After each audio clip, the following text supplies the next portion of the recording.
Luisteraars, dit is vir ons lekker om saam te gesels en Paul, welkom. Ja, dankie Ning. Dis lekker om weer te gesels en saam te praat. Ons is besig met die bergrede en ek en Paul kuier so saam met jou deur Matteus 5. So luisteraars, dit nou die eerste keer as jy dalk inskakel. Ons werk met die teks Matteus 5.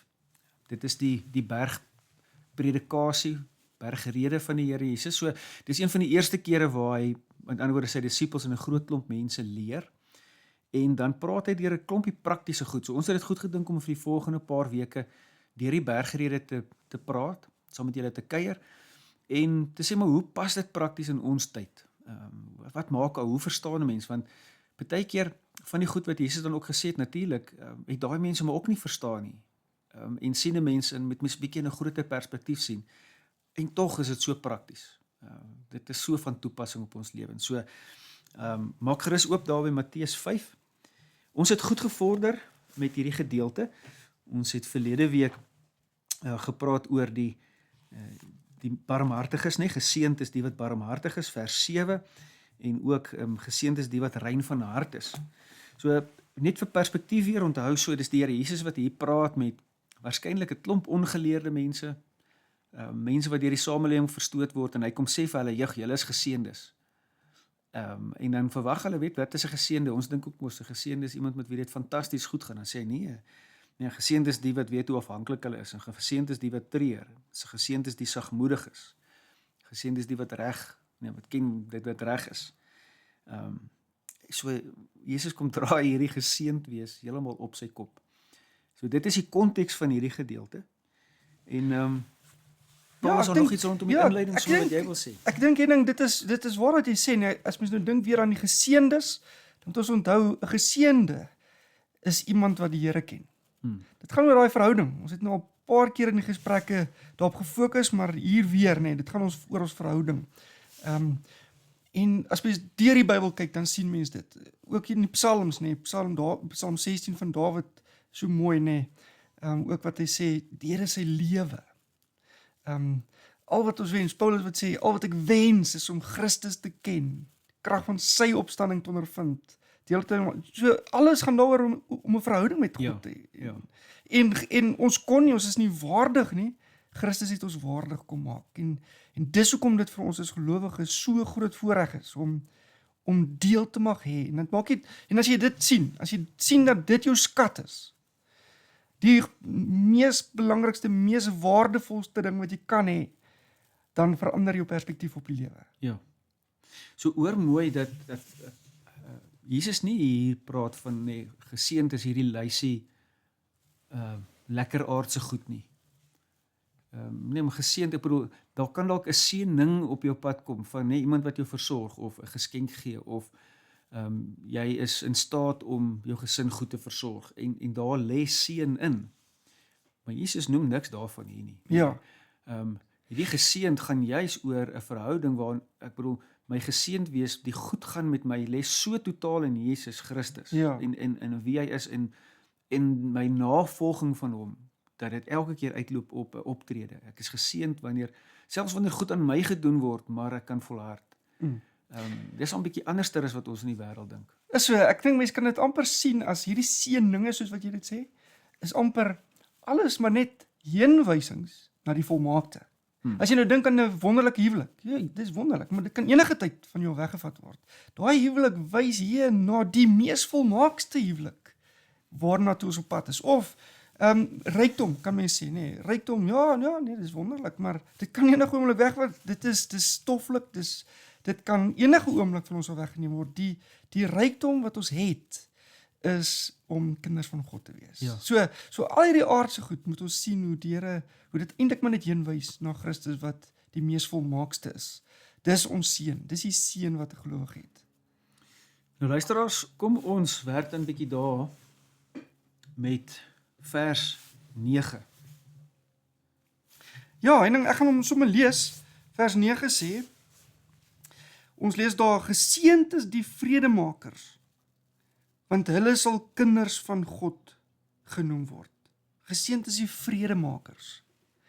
Dis tog wonderlik, nee, die vredemakers. En dan, ek dink is dit belangrik om net 'n bietjie vinnig stil te staan by wat presies beteken 'n vredemaker? Nee, wat beteken dat ons vrede moet maak?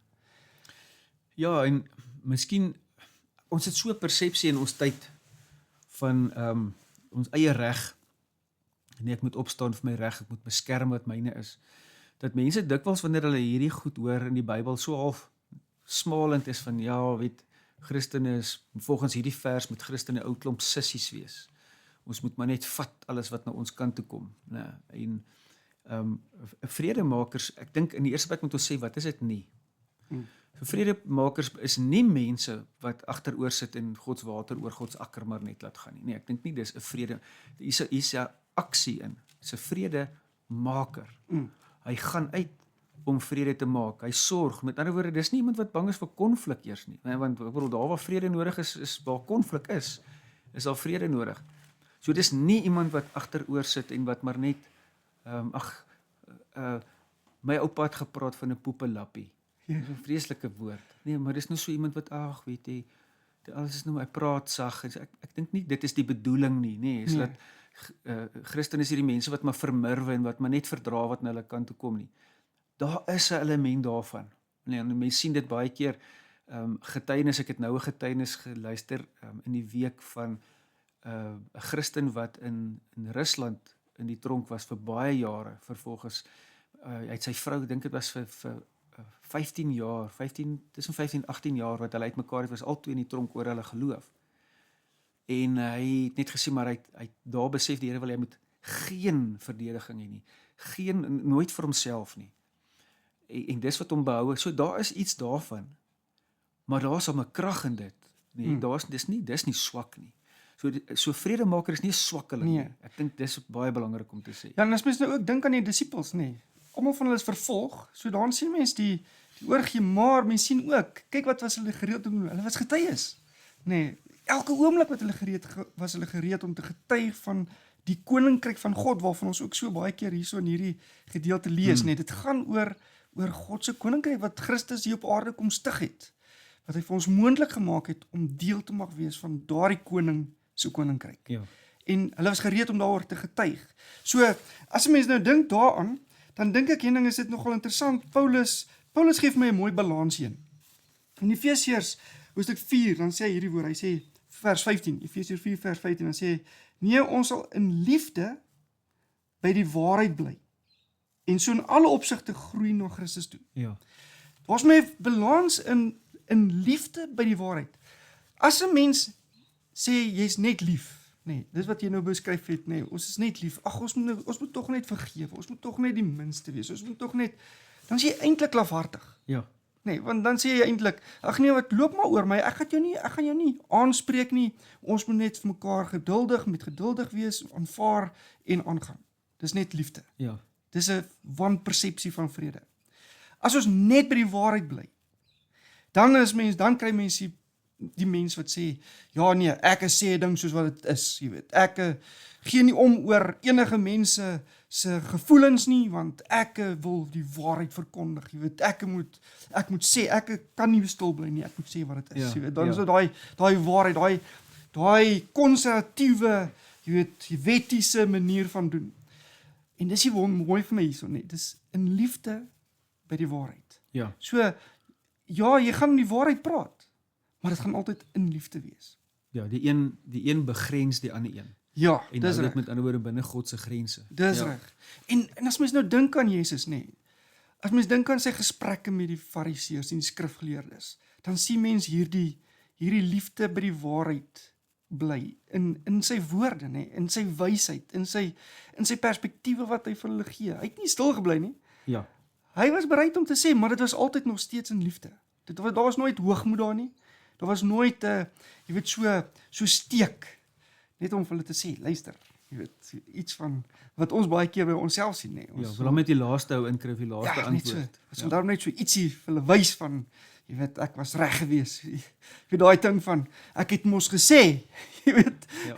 Net om te sê ek was reg gewees, jy weet daai. Ja, selfs wanneer Jesus dan mense so oopmaak vir die waarheid, was dit altyd net dat hy daarin ook net daai van liefde bedek, en dit verdra en dit glo en dit hoop dat hy juist dit verpersoonlik het in hoe hy optree. Ek wil en hy is die prins van vrede.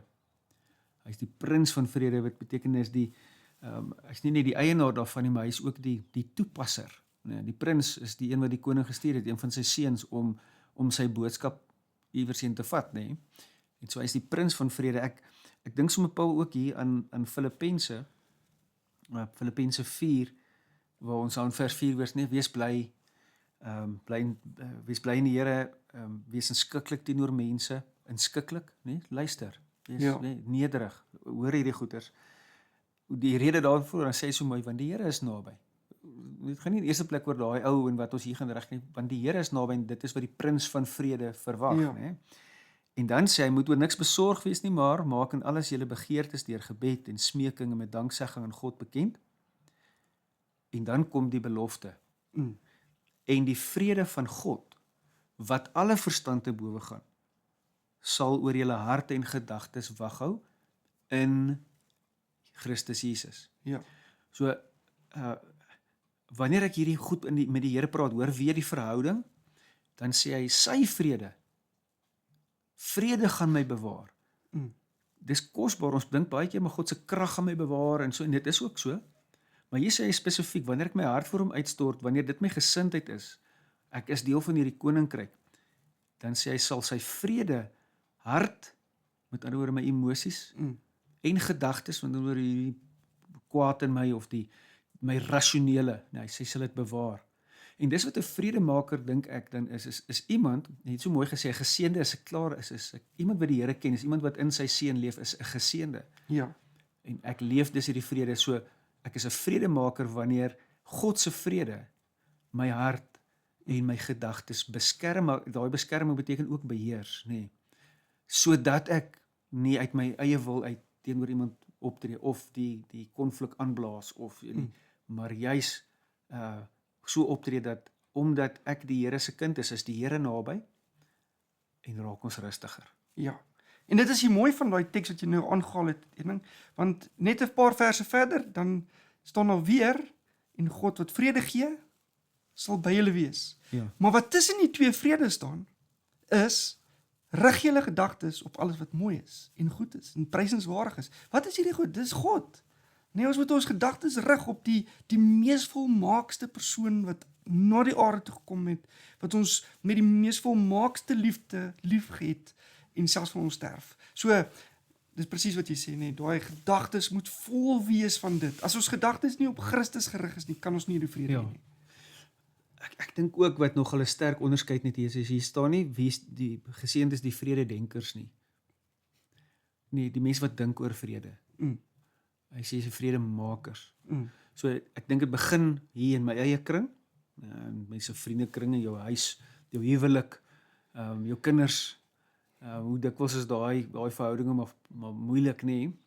En dan gaan dit verder. Ja, vrede in 'n gemeente en in 'n gemeenskap en julle ons sit met hierdie oorlog op die oomblik, wye oorlog, wat regtig, ek bedoel, daar gaan duisende mense dood op die oomblik in oorlog in die wêreld.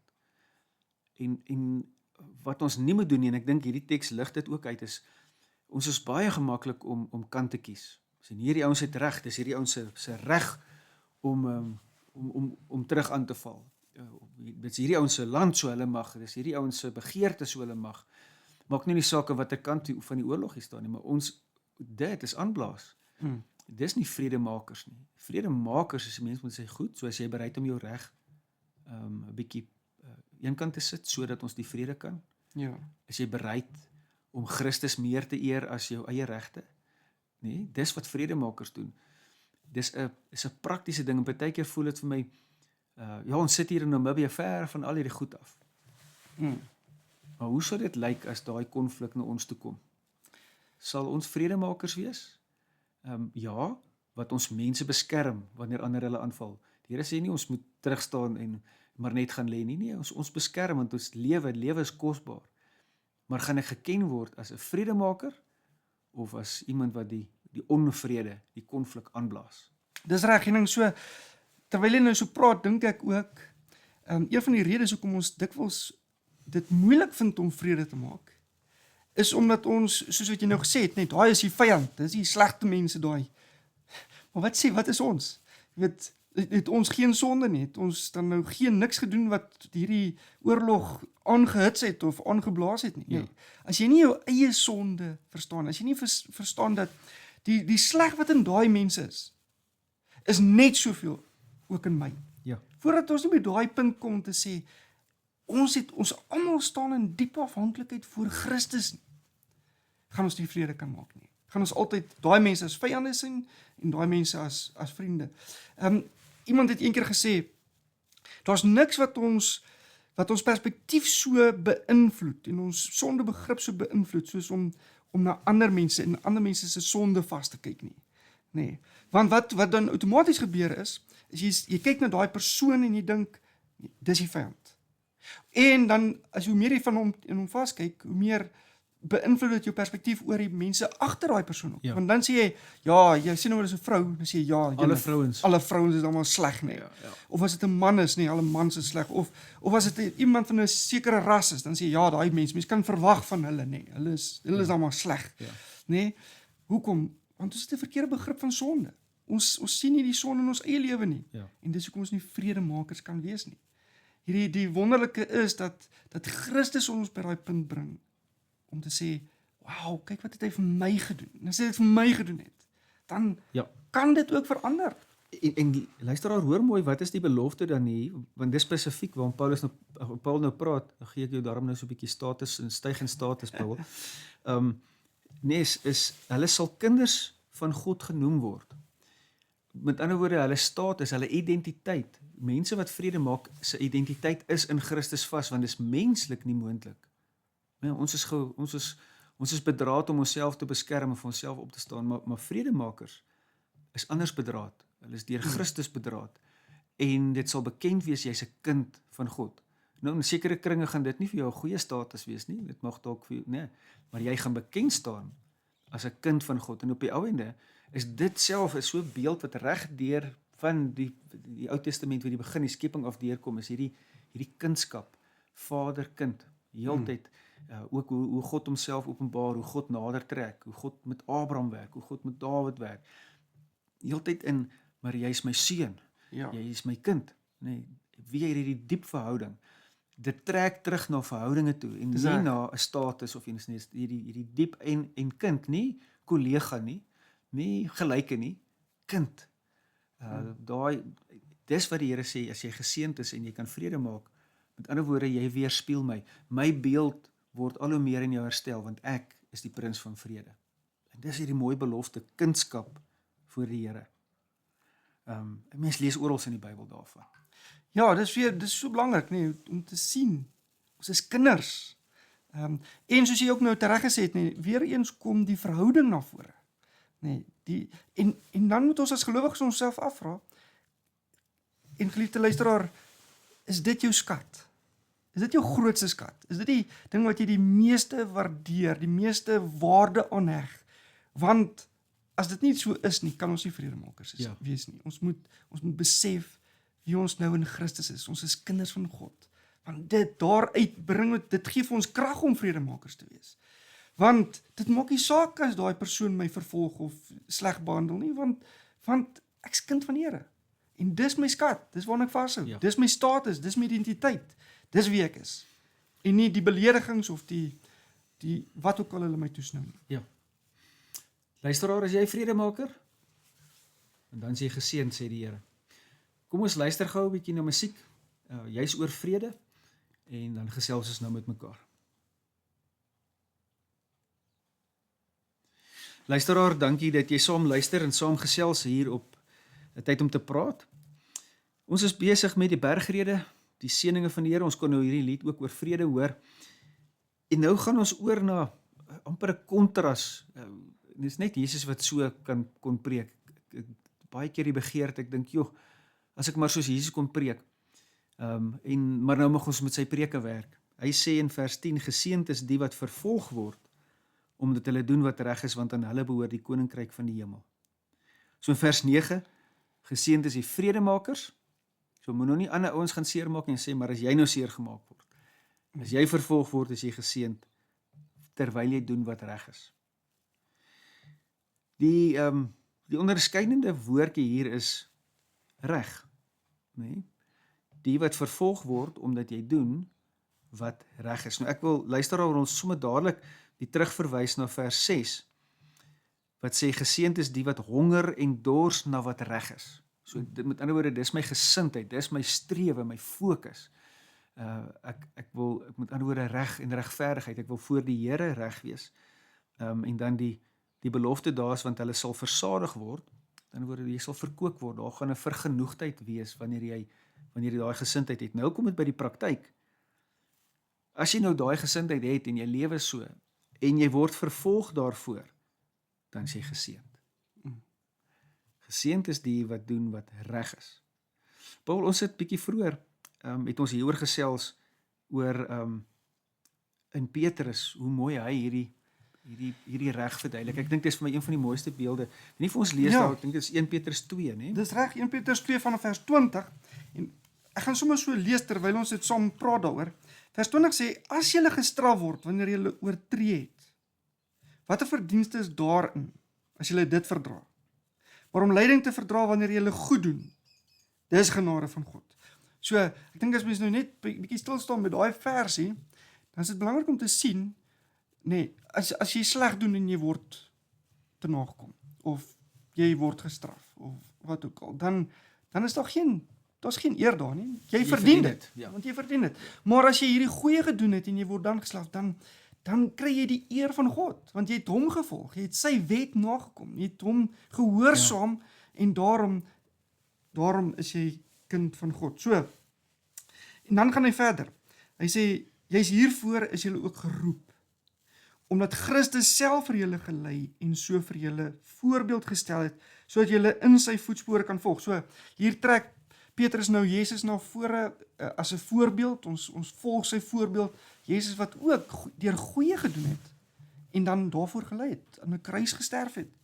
En hoor hoe mooi sê hy dan, vers 22, hy het geen sonde gedoen nie, en uit sy mond het daar nooit te leen gekom nie. Toe hy beledig is, het hy nie terugbeledig nie. Toe hy gelei het hy nie teruggedreig nie, maar alles oorgelaat aan hom wat regverdig oordeel. So daarin lê daar so mooi troos, nee. En ek dink daarso in die volgende vers wat ons gaan sien, praat hy ook van die profete wat ook vervolg is. Ons kan terugkyk na al die profete, maar hulle wys ook maar eintlik net na vooruit, nee, na hierdie wonderlike profeet, priester en koning wat ons in Jesus het, wat vir ons sterf en wat hierdie dinge doen sodat ons gered kan word, omdat hy gehoorsaam is aan sy roeping. Dis wat hy daarso ook sê, en jy's hiervoor is julle ook geroep. Ons is geroep daarvoor om hierdie voorbeeld van Christus te volg. Paul, dis nie 'n lekker gedagte nie. As mens nou dink maar ek gaan vervolg word, maar ek dink daar's hierdie ongeskrewe denke in ons as gelowiges is dat omdat ek in die Here glo, omdat ek die Here aanbid, omdat ek doen wat dan nou reg is, gaan dit met my goed gaan. Ek hoor baie keer hoe mense sê, maar hoekom gebeur hierdie met my? Ek kom dan Sondag in die kerk, ek bid en ek probeer regtig doen dit wat goed is, ek probeer lief wees en ek al hierdie. En wat die Here hier vir ons kom sê, reg deur hierdie gedeelte is, maar doen jy dit sodat jy iets kan kry? Of sodat jy iemand voor my kan wees? Of doen jy dit omdat jy reeds iemand in my is? Want die omgekeerde, die eerste is, ek wil iemand wees. So, ek wil die eer hê. Ek wil uitstaan. Ek wil die prins van vrede wees. Terwyl wanneer ek vrede bring en mense dit nie wil hê nie, maar ek Christus uitwys, dan bly hy die prins van vrede. Dieselfde in hierdie gedeelte. Hy bly die middelpunt, die koning van die koninkryk wat ek gaan ontvang. Is hy. So as ek vervolging verduur, omdat ek doen wat reg is in sy oë, en omdat ek weet wie ek in hom is, dan kry hy die eer, nie ek nie. En dis die omgekeerde, dis waarin ware seën lê wanneer ek verdwyn, en hy die eer kry. Ek wil vir ons vers 11 en 12 ook lees, want dit pas so mooi hierby aan.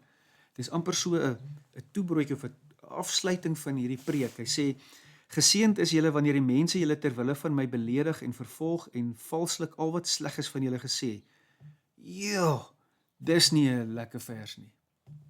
Om te dink, so ek sit my uit en ek moet eintlik verwag ek gaan sleg gesê word.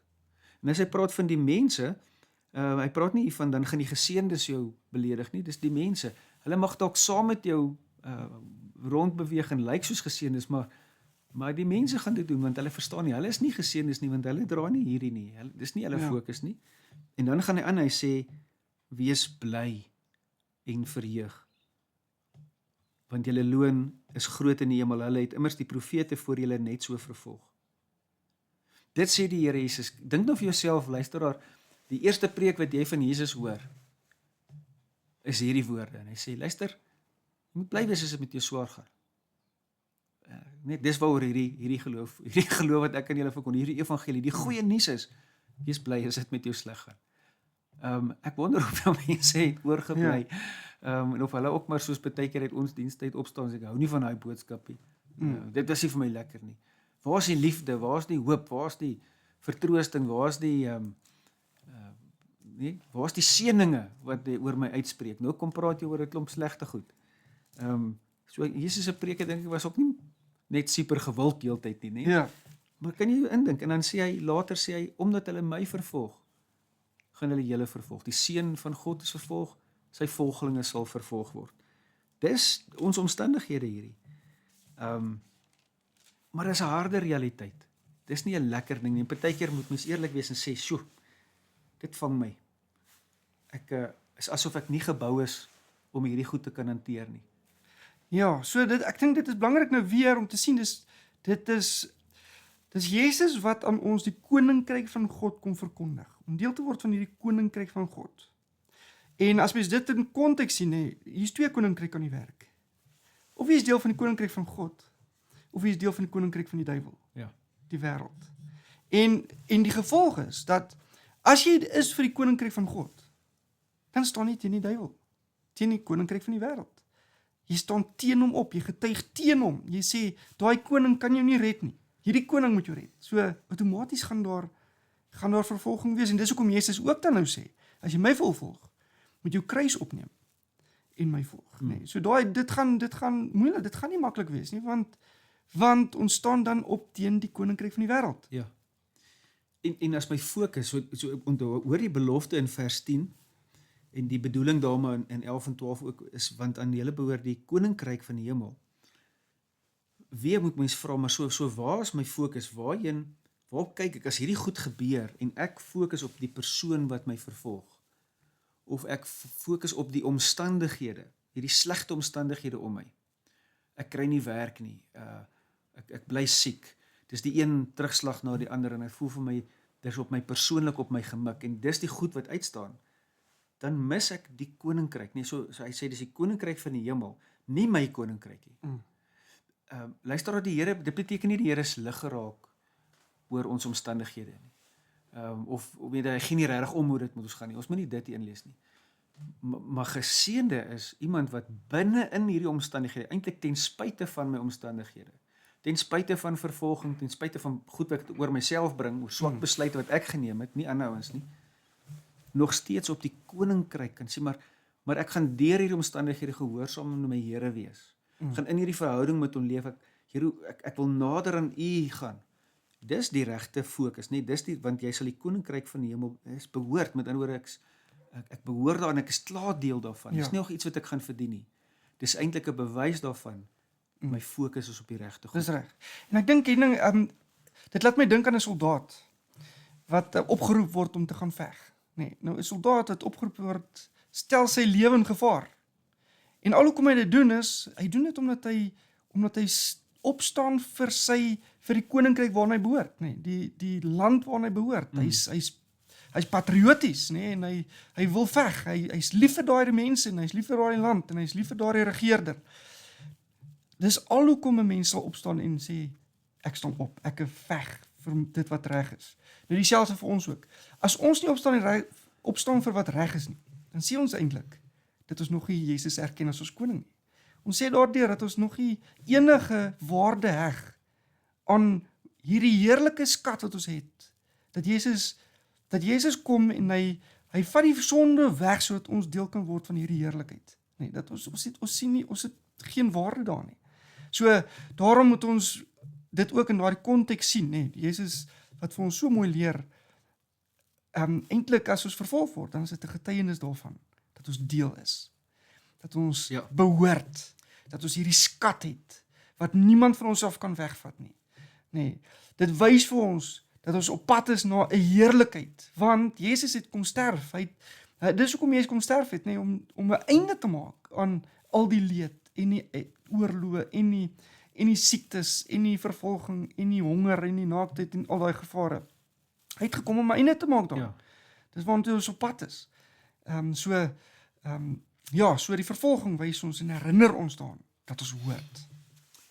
Net weer terugkom na die onderskeid hier in vers 10 as hy sê, geseënd is die wat vervolg word omdat hulle doen wat reg is.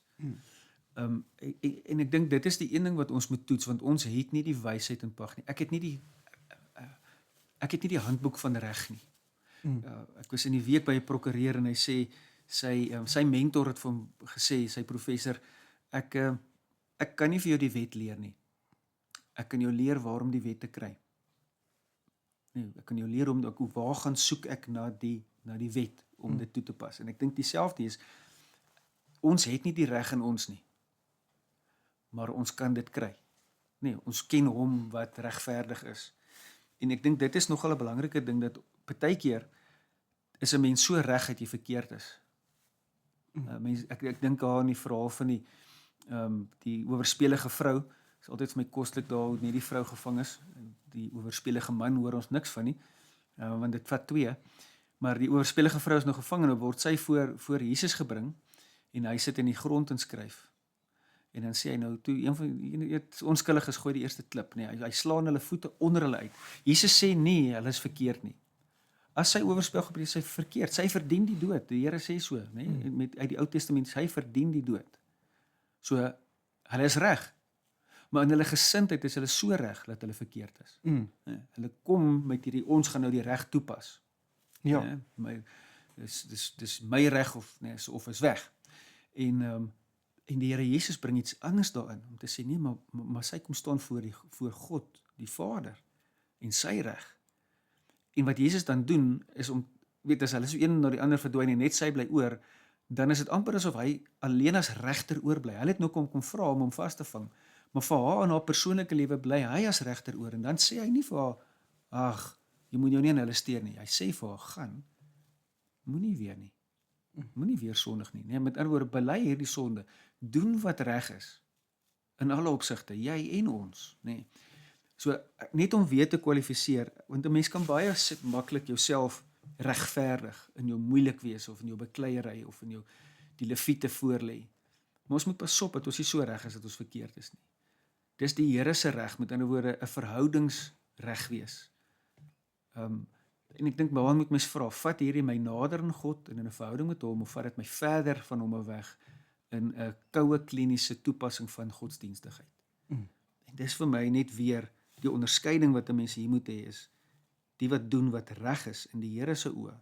As jy nou terugvat, hulle weer kinders van God, vers 8, mense wat hulle gaan God sien, oor die verhouding, nie?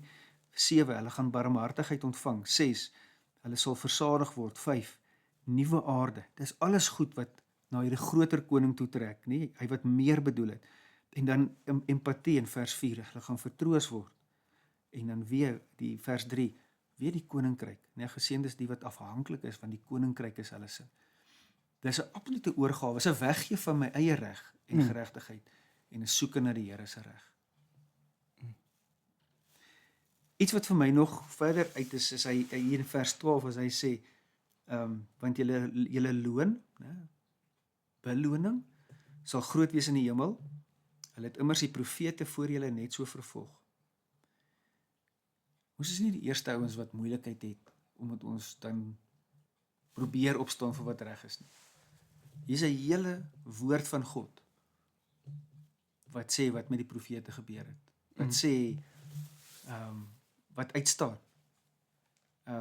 Mense wat doodgemaak is, mense wat gekruisig is, mense wat gemartel is, verguis is selfs deur kamstige konings wat die Here ken. Hulle is net so vervolg omdat hulle opgestaan het hiervoor. Hoe sou ons dan dink in ons tyd dat ons dit gaan vryspring? Ja. Dis reg. En dit laat my weer dink aan wat Petrus gesê het, net daai deeltjie wat ek net nou gelees het, die laaste vers. Dan staan daar, toe hy beledig is, het hy nie terugbeledig nie, toe hy gelei het, het hy nie gedreig nie, maar alles oorgelaat aan hom wat regverdig oordeel. Dis die wonderlike, nee, dat ons as gelowiges het 'n koning wat regverdig, 'n regter wat regverdig sal oordeel. En sodra ons dit besef, dan vat dit 'n groot las van onsself af. Want nou hoef ek nie meer reg en geregtigheid te bewerk en mense voor my eie regbank te stel, jy weet, en met 'n lysie te staan en af te merk polisieman te speel. dis reg, ja. Nee, dit vat my van my af weg en dit gee my daai vrede om te weet, ek is net so skuldig.